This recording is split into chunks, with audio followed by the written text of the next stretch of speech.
नमस्कार, दैनिक शिव टाइम में आप सभी का बहुत बहुत स्वागत है। बात करेंगे हम आज क्राइम अगेंस्ट वीमेंस। लगातार इसकी संख्या जो बढ़ती जा रही है, महिलाएं खुदकुशी कर रही हैं, महिलाओं के साथ बलात्कार हो रहे हैं, इवन के बच्चियों के साथ, छोटी छोटी माइनर बच्चियों के साथ दुष्कर्म किया जा रहा है, प्रताड़ना हो रही है और आज इस तरह का क्राइम रेट जो बढ़ता जा रहा है। वो ज़माना था जब हम रात को 12 बजे भी घर से बाहर अपने परिवार के साथ या खुद किसी काम से निकलते थे तो हम बेफिक्री से रहते थे, पर आज वो समय बदल रहा है। आज डर लगता है आखिर कौन है इस सबका जिम्मेदार। इस समय हमारे साथ जुड़ चुके हैं मोनिका शर्मा, जो कि साथ ही सर्विस क्लब की जो चेयरमैन है और साथ ही प्रधान भी है। इनसे जानते ये समाज सेवी भी हैं, एक अपना एनजीओ छोटा सा चला रही हैं। पर ये ज़रूर कहेंगे कि जब भी किसी बहन बेटी की बात होती है, ये तो शुरुआत इन्होंने की है, पर जिन्होंने काफ़ी नाम कमाया, जो काफ़ी बड़ी बड़ी बातें करते हैं, काफ़ी बड़े बड़े एनजीओ ट्रस्ट खोल कर बैठे हैं, जब भी किसी बहन बेटी के साथ गलत होता है क्या उन्होंने कभी खुलकर आवाज़ उठाई? ये सबसे बड़ा सवाल हमारा रहेगा। मीडिया ही आवाज़ उठाता है तो हम जन जन तक पहुंचती है, तो क्या उनका कर्तव्य नहीं? फिर किस लिए उन्होंने महिला विंग्स बनाए हैं? हर पार्टी के महिला मोर्चा है, हर जगह आपने देखा होगा जो महिला क्लब्स बनाए हुए हैं, वीमेन एनजीओज बनाई हुई हैं और साथ ही साथ ट्रस्ट बनाए हुए हैं। तो इन सब का क्या फ़ायदा? चलिए इन्हीं सारे विषयों में बात करने हमारे साथ जुड़ चुकी हैं मोनिका शर्मा जी, समाज सेवी में खुलकर बोलती हैं, बेबाकी से बोलती हैं। मोनिका जी, सबसे पहले स्वागत है आपका। धन्यवाद रश्मि जी आपका, आपके चैनल का, जिन्होंने मुझे आज इस काबिल समझा कि आप मेरे पास आए। तो मोनिका जी, हमें भी रहता है कि कोई बेबाकी से बोले, समाज में जो त्रुटियां डर कर ना बोले, क्योंकि जहाँ पर महिलाओं की बात आती है, आप भी खुद महिला हैं, हम भी महिला हैं, हमारे आगे भी बच्चियां हैं, लोगों आपके घरों में भी बच्चियां हैं, तो आज जो माहौल है उस पर किस तरह से नज़र डालती हैं? देखिए मैम, इस वक्त जो समाज के हालात हैं, ज़्यादातर लड़कियों को लेके, जहाँ हम लोग कहते हैं कि लड़कियाँ पढ़ाओ, हम पढ़ाएंगे तब जब लड़कियाँ बचेंगी, जब बचेंगी नहीं तो हमने पढ़ाना कहाँ से? और आए दिन हम केस सुन रहे हैं, यहाँ महिला की डेथ होगी, यहाँ उसके पति ने उसको मार दिया, वहाँ उसके पति ने उसको मार दिया। चलो हम मानते हैं कि समाज का कहना है कि नहीं आजकल की औरतें तेज़ हैं, लेकिन अपने लिए, अपनी रक्षा के लिए तेज़ बनना भी जरूरी है। लेकिन ये कौन सा अधिकार है? किसने अधिकार दिया पति को कि वो अपनी पत्नी को मार डाले? कुछ रूल्स होते हैं, अपने घर में बैठ के अपनी बातों को सुलझाया जाता है, दोनों की आपस में रजामंदी होती है, तब भी शादी होती है ना। जब शादी, चाहे वो लव मैरिज हो चाहे वो अरेंज मैरिज हो, जब शादियाँ तुम लोग समाज के सामने कर रहे हो, तो तब जब तुम्हारे घरों में ये हालात होते तब समाज कहाँ होता? तब तुम चार बंदों को लेके क्यों नहीं बैठते हो? तो बाकी जो इस वक्त के हालात हैं, लड़कियां सुरक्षित नहीं हैं, हम यही कहेंगे। हमारी खुद की बेटियां हैं, हमें ज़्यादा डर इसलिए, आज वो छोटी हैं, कल वो बड़ी हो जाएंगी, तो वही डर का माहौल बन जाएगा। आज मैं काम कर रही हूँ, मार्केट में कहीं भी आ जा सकती हूँ, लेकिन कल का दौर ऐसा होगा कि मुझे उनके पीछे पीछे घूमना पड़ेगा, तो जो मेरे अपने काम है वो कौन करेगा? बिल्कुल मोनिका जी, हाल ही में मैंने एक स्टोरी की थी, उस स्टोरी के बाद मुझे काफ़ी प्रेशर भी आया, मुझे लड़का पक्ष के फ़ोन भी आए, बड़ा उन्होंने कहा कि हमारी इज्जत को उछाल दिया। पर उस बच्ची की क्या, जिसकी महज उम्र 20 से 22 साल होगी और जिसका गर्भपात घर में करवाया गया, वो आपने पूरी कहानी सुनी, उसकी माँ की कहानी सुनी, उसके बाद उन्हें के पैसे की ऑफर की गई, ये सारा क्या है? मैम, मैंने आपकी वो कहानी सुनी थी और मुझे खुद जो मेरा दिल था अंदर से रो पड़ा था, क्योंकि अंदर से वही रोता है जिसको इस बात का दर्द होता है। तो उसके हालात जो थे वो, वहाँ पे लड़का पूरी तरह से 100% वो लड़का गलत था। एक तो उसने पहले लड़की को भड़काया, बड़े तरीके के साथ शादी की, उसके बाद जब तूने शादी ही कर ली तो उसको कम से कम सुख तो देने दे उसको, जो घर नहीं ले जाके था, कमरों में रहता रहा। हाँ, और मैंने जो आपकी इसमें न्यूज़ में सुना था कि वो कमरे में रहता था, और जब वो 6 मंथ की प्रेग्नेंट हो गई थी, उसका बेबी होने वाला था, तो तू कहाँ से डॉक्टर पैदा हो गया? अगर तू इतना ही बड़ा डॉक्टर था तो कहीं जाके जॉब करता, और तूने उसके घर में डिलीवरी कैसे करवा ली? सबसे पहले यही बात आती है कि घर में जो उसने डिलीवरी कराई वो हो ही नहीं सकती थी, वॉशिंग करवाया वो हो ही नहीं सकता था। हमारी सरकार कहाँ से हुई है? जनता का, यहाँ पे जनता को बोलना पड़ता है, सरकार को इस बात का पता चलना चाहिए। जो हमारे बड़े बड़े नेता लोग बैठे हो, जो बड़े बड़े ऑफिसर हैं, जो हमारे समाज का जिन्होंने ठेका लेके रखा, जो बोलते हैं कि हम भाई लड़कियों के लिए ये कार्य करें, औरतों के लिए ये कानून बने हो, वो कानून औरतें क्यों नहीं आती? देखिए महिला कितनी विंग्स बनाई हुई है, हर पार्टी में, अगर सियासी पार्टी की बात में, महिला विंग्स बनी हुई है, महिला मोर्चा बनी हुई है। ऐसे भी कई महिलाएं बड़े दावे करती, सोशल मीडिया पर काफ़ी एक्टिव दिखती हैं, बड़ी एनजीओ के साथ जुड़ी हैं, बड़े बड़े ट्रस्ट बनाए हुए हैं, वो महिलाएं आज कहाँ पे? मुझे लगता है ऐसी महिलाओं को ये बातें सुन के, ये स्टोरीज देख के अपने ही तरीके से बाहर आ जाना चाहिए, ना कि किसी का वेट करना चाहिए, ना क्योंकि मीडिया वाला उनके पास जाए, जहाँ कोई जिनकी फैमिली के साथ ये हालत हुई है वो उनके पास जाए। उनको उससे पहले ही बाहर आके उस बच्ची के लिए आवाज़ उठानी चाहिए, क्योंकि वो भी किसी की बेटी थी, माँ बाप ने बड़े चाव से इसको बड़ा किया था, पाला पोसा था, आज उसकी ये हालात है। और मैं कहती हूँ कि जो लड़का है, बिल्कुल मोनिका जी, एक बड़ा अफसोस की बात है कि कुछ लोगों के साथ मिलकर उस लड़के ने घर में पहले तो उस लड़की को लाया, फिर उसको किराए में रखा, और घर वालों को सारा पता था। ये बाद में घर वाले कहते हैं हमें पता ही नहीं था, 2 साल से वो लड़की है, आपने शादी की है उसके साथ, और बाद में कहते हैं हम शादी ही नहीं की है। तो एक बच्ची का घर में आप अबॉर्शन करवाते हो, उसे मरने के लिए छोड़ देते हैं, मीन्स के उसका ब्लीडिंग हो रही है, पता नहीं कैसे कैसे हम तक पहुंचा। जो हमने कहा कि चलो हमने कोशिश की अपनी मोनिका जी कि कम से कम बच्ची बन जाए, शुक्र है भगवान का, कोई बच्ची बच गई। अभी भी वो मेंटल ट्रॉमा से गुजर रही है, जिसकी आंखों, ये बच्ची ने बताया कि आंखों के सामने जब बच्चे का नशीली कोई दवाई दी, बच्चा अबॉर्ट हुआ, बच्चा सांसें ले रहा था, उसने अपने पति से रिक्वेस्ट की मुझे उस बच्चे की शक्ल देखने दे, नहीं उसने उठाया, उत्तर बैनी लेगा, नाड़ू खुद काटा। ये कितना बड़ा एक हवानियत का है। और उसके बाद उन्हीं के घर वाले, उन्हीं की महिलाएं, बोलूँगी मुझे कॉल करती हैं, शर्म नहीं आती, खुद भी एक महिला है, और जी वो लड़की ऐसी थी, वो ड्रग्स लेती थी, ये लेती थी। इवन के जो रिपोर्ट वहाँ बनी है, जब गवर्नमेंट मेडिकल कॉलेज में एडमिट करवाया गया, लड़का पक्ष के कोई चाचा पता नहीं कौन था, उन्होंने वहाँ लिखा था ड्रग एडिक्टिव। ये बाद में कटिंग हुई, वहाँ पर खुद नशीली दवाएं देते, और लड़की के साथ रात को जब लड़की हॉस्पिटल होती है भाषण के बाद, सीरियस हो जाती गांधीनगर हॉस्पिटल से, तो सब रिश्तेदार आ जाते, उसको मनु के उसकी माँ को ऐसा प्रेशराइज करते हैं कि हम इसका ध्यान रखेंगे।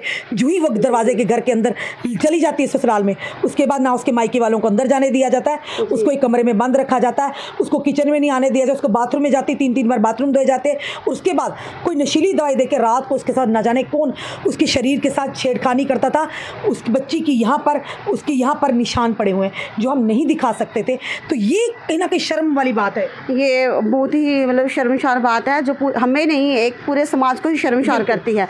और मुझे लगता है कि जो ये सारी बातें हुई हैं, जहाँ भी उन्होंने अपना केस फाइल किया हुआ है उनको, और हम जैसी महिलाएं जो काम कर रही हैं समाज में, इन सबको एक साथ आना है बाहर और उस बच्चे की हेल्प करनी है। क्योंकि ऐसे केसेस अगर हम इसके खिलाफ आवाज़ नहीं उठाएंगे तो और बढ़ते जाएंगे। कल ऐसे जो आदमी और हैं उनका दिल बड़ा हो जाएगा और वो कहेंगे अरे क्या फ़र्क पड़ता है। तो मुझे लगता है कि वो जो लड़की है उसकी मदर को ही पहले पूरी उसकी कस्टडी मिलनी चाहिए, वो अपनी माँ के पास, क्योंकि सबसे ज़्यादा वो अपनी माँ के पास सेफ रह सकती है, तो उसकी माँ के पास। उसके बाद जो लड़का है तो उसे सज़ा ज़रूर मिलनी चाहिए उसको, तो मैं कहती हूँ कि जेल होनी चाहिए और उसको बाहर भी नहीं आने देते, ताकि पहले पुलिस पूरी तहकीकात करे और मेडिकल रिपोर्ट जो हैं वो क्या बताती है उनको भी आगे लाया जाए। उसके बाद जाके जो उसकी सज़ा बनती, जो उसने गुनाह किया उसका। हमारे पास पूरे वीडियोस बने हैं, हम नहीं दिखा सकते, हम आपको ज़रूर दिखाएंगे ऑफ कैमरा कि आपके पैरों तले ज़मीन निकल जाएगी, किस तरह से बच्चा पड़ा हुआ है, किस तरह से ब्लीडिंग है, आप देख भी नहीं सकेंगी। वो देखिए इस तरह के समाज के जो हालात हैं ना, ये बहुत ही गंदे हैं। ये आज उसके साथ कल किसी और के साथ भी हो सकता है। तो हमारा यही है कि ऐसे हालात फिर पैदा ना हो। हमारी आवाज़ उसी के खिलाफ, हम वही आवाज़ उठा रहे हैं कि ऐसे हालात फिर पैदा ना हो, ऐसे दरिंदे फिर पैदा ना हो।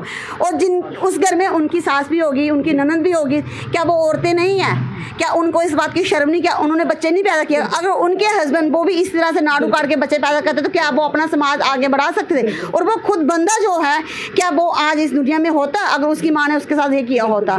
तो कहते हैं ना कर्मा इज गोइंग बैक, वो आता है, वो वापस आएगा, पक्का आएगा, लेकिन थोड़ा टाइम लगता है। हमें भी तो जागरूक होना चाहिए मोनिका जी। देखिए मरने के बाद हम आ जाते हैं कैंडल मार्च करने के लिए, जैसे आफिया बच्ची का हुआ, वो 21-22 साल की बच्ची जो थी आफिया की, आपने देखा था तो किस तरह से उस बच्ची को बाद में हमें देखा कि यहाँ पर निशान पड़े थे पूरे, जैसे किसी ने यानी उसे टॉर्चर किया हुआ है। तो बाद में हम कैंडल मार्च मरते हैं, यही चीज़ें पहले क्यों नहीं हम किसी की सपोर्ट? बिल्कुल सही कह रहे हैं, मैं वही तो कह रही हूँ कि ये चीज़ें पहले ही होनी चाहिए। और दूसरा, अभी जैसे सरकार ने एक पाबंदी लगा दी कि लव मैरिज के ऊपर। लव मैरिज करना कोई बुरी बात नहीं है, लेकिन लव मैरिज करने के बाद उनको छोड़ देना, उनके साथ गलत करना, वो गलत बात है।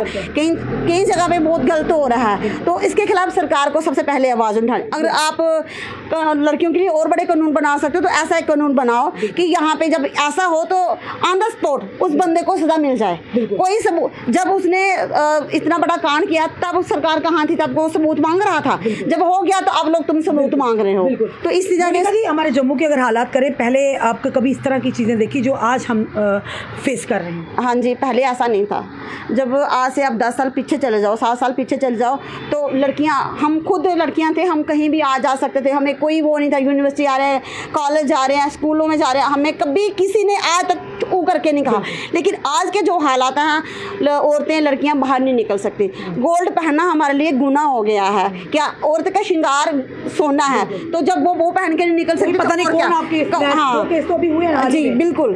और हाँ जी, और दूसरा नशा इस वक्त हमारा समाज में वो भी मतलब ऑलमोस्ट देखा जाए तो 370 टूटने के हमें फ़ायदे हुए होंगे, लेकिन नुकसान भी ज़्यादा ही हुए हैं, मैं तो यही कहूँगी।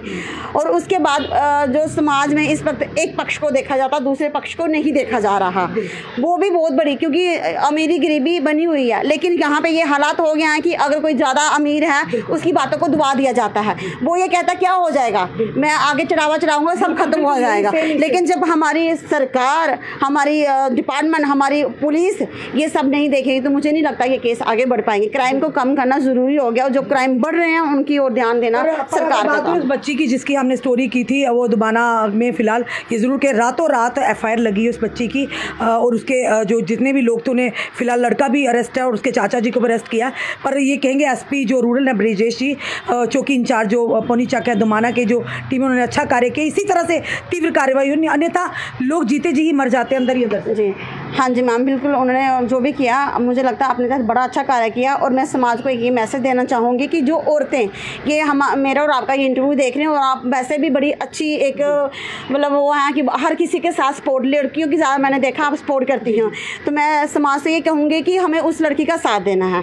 आप सब लोग हमारे साथ खुल के सामने आएँ, ताकि एक गुनहगार के, जो उसने गुनाह किया हो एक औरत के साथ, हम उसके खिलाफ आवाज़ उठा सकें। और जो बच्चा अभी दुनिया में आया भी नहीं था, माँ बाप बड़े पाप है, हाँ बहुत ही। और हमारे हिंदू समाज में जी हमारे किसी भी समाज में वो पैरों तले, हाँ, ऐसा इतनी बड़ी गलती कोई नहीं करता, बहुत ही ज़्यादा है। तो मुझे लगता है कि पूरी अगर औरतों को साथ बाहर मिल के आना चाहिए। हमारे पत्रकारों के लिए एक बड़ी विडंबना हो जाती है सामने, जैसे हमने दो पक्ष में से एक, जैसे वो लड़की पक्ष ने हमें अप्रोच किया, हमने उनकी स्टोरी की, पहले हमने ये कहा कि उनको मदद मिल जाए, बच्ची ठीक हो जाए।